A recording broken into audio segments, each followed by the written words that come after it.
Hello friends, welcome to Disha's tasty kitchen. आज आपण एक मुलांच्या आवडीचा पदार्थ बनवणार आहोत, चीज पराठा। तुम्ही बघू शकता किती छान लेयर आलेली आहे। आपला पापुद्रा निघालाय पराठ्याचा आणि चीज पण व्यवस्थित मेल्ट झालेला आहे। तर हा पराठा कसा बनवायचा त्याची आपण आता रेसिपी बघून घेऊया।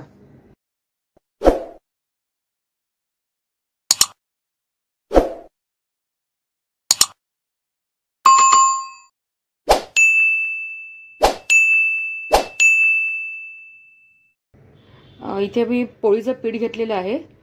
पोळीपेक्षा थोडा आपल्याला जास्त घ्यायचं आहे कारण आपला पराठा थोडा जाड करायचा आहे। हा पोळी लाटतो त्याप्रमाणे आपण लाटून घेऊया।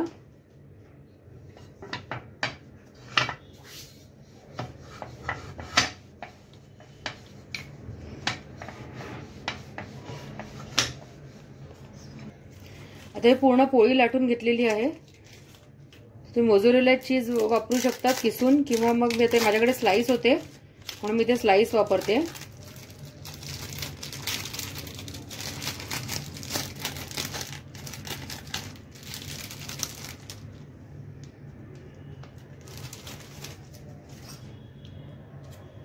आता मी ते चीज स्लाइस ठेवून घेतलेले आहेत। त्यावर थोडंसं चिली फ्लेक्स टाकते मी किती तिखट हवं त्याप्रमाणे चिली फ्लेक्स वापरा। त्यानंतर ऑरिगॅनो मिक्स हर्ब वापरते।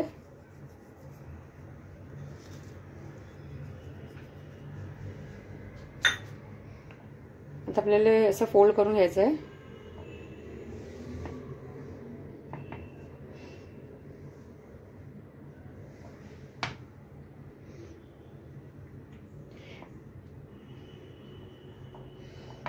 आणि आता आपण हे पण लाटून घेऊया। तलगत आता आपण लाटून घेऊया।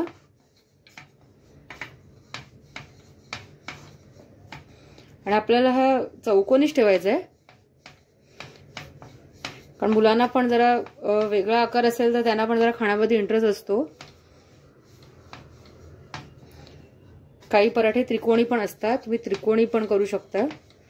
मी ते आता चौकोनी करते।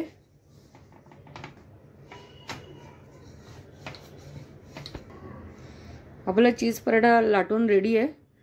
साइड बाय साइड मी इथे तवा तापत ठेवला होता, तवा पण चांगला तापलाय। चला मी बटर लावून घेते थोडंसं तव्याला। तुम्ही तेलाचा वापर करू शकता पण बटरने जरा चांगली टेस्ट येते।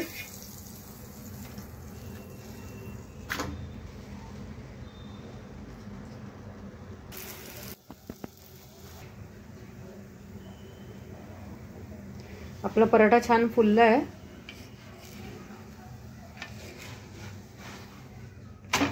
दोन्ही साइडने मी तो व्यवस्थित शेकून घेते आणि मग प्लेटमध्ये काढून घेते।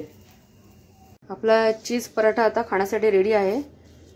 पिझ्झा कटरने तो मधनं कट करून घेते। तुम्हाला हवे तसे तुम्ही 4 पीस करा किंवा मधनं ते त्रिकोणी कापा। आपल्या पराठ्याचं व्यवस्थित बघा किती छान लेयर आलेली आहे। मधलं चीज पण मेल्ट झालेलं आहे। मुलांना असा चीज पराठा खूप आवडतो। फ्रेंड्स, आपला चीज पराठा तर खाण्यासाठी रेडी आहे। दह्याबरोबर मी तो सर्व करते। डेकोरेशनमध्ये थोडीशी कोथिंबीर ठेवूया। फ्रेंड्स, तुम्हाला कसा वाटला आजचा व्हिडिओ? आवडला असेल तर लाईक करा, शेअर करा, चॅनलला सबस्क्राईब करा आणि बेल बटनला क्लिक करा। Thank you.